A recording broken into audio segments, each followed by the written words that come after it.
We're going to talk about the myth of a good childhood because some people weren't neglected. They weren't even abused. They were managed. They were never met. So there's no bruises, no screaming, and no closed doors. Just a house where everything was fine except you were freezing and no one noticed. This is what I call the myth of a good childhood because it's hard to heal from something that doesn't look like harm. You have structure, a bedtime, and meals and manners and birthday cakes. But your sadness, your joy, your inner world, it didn't exist inside that house.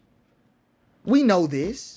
Me and you both know this. Not because anyone was cruel, but because no one was curious. No one even hurt you. They never got to. They just never even saw you. The body is an archive and it holds all that too. Because the body remembers, right, the silence after you tried to share. The body remembers the eye roll when you got too excited. The body remembers that quick subject change when you got too sad.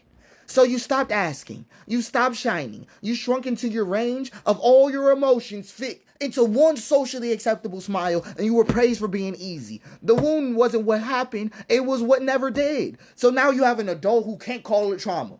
Now you say shit like, I had a good childhood, nothing happened to me. And that's exactly the point. Nothing happened. No comfort, no mirroring, no one asking how does that feel and meaning it. So now you live in a loop of over-functioning, hoping someone finally notices the grief you weren't allowed to feel. And here's the thing. It's not that they didn't love you. It's that they loved a version of you that didn't ask for anything real. So now the cold grows. It grows in polite homes where the thermostat is always set and the emotional climate is never changed. No crisis, just absence. No chaos, just emptiness in a beautiful frame. And so the child becomes the adult who doesn't know how to rest unless something's wrong, who can't feel joy unless it's earned, who mistrusts tenderness unless there's a catch.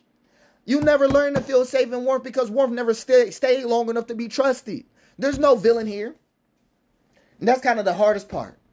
It's just a room that stayed too quiet for too long. So now there's a child that lives inside you who's neat, smart, praised, and frozen all at the same time.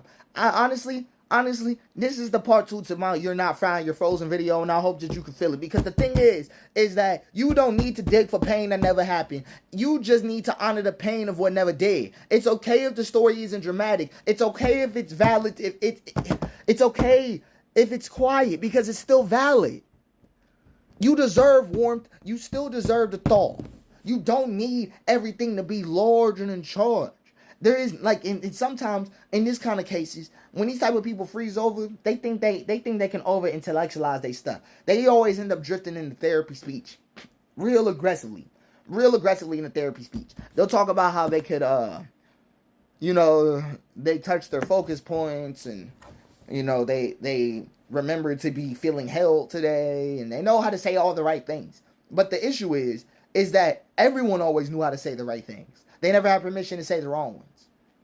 That's really the case, right? So I call it the myth of a good childhood. We hear about it all the time, but only thing that's good about it is that they weren't hit. That's all they got. That's all they got. And I'm not saying this so that you can make that these type of people could just feel preyed upon, or like these type of people could feel bad. No. I wanted you to feel seen. Because it's important to understand that you have clearance and permission to throw out. It's okay. It's okay. Bro, my own friend says he has a good childhood. He does. He swears to me. And he can't cry. And I know. Because he got sad and he couldn't cry. So, and I think that's okay. But I also think that's something to grieve to.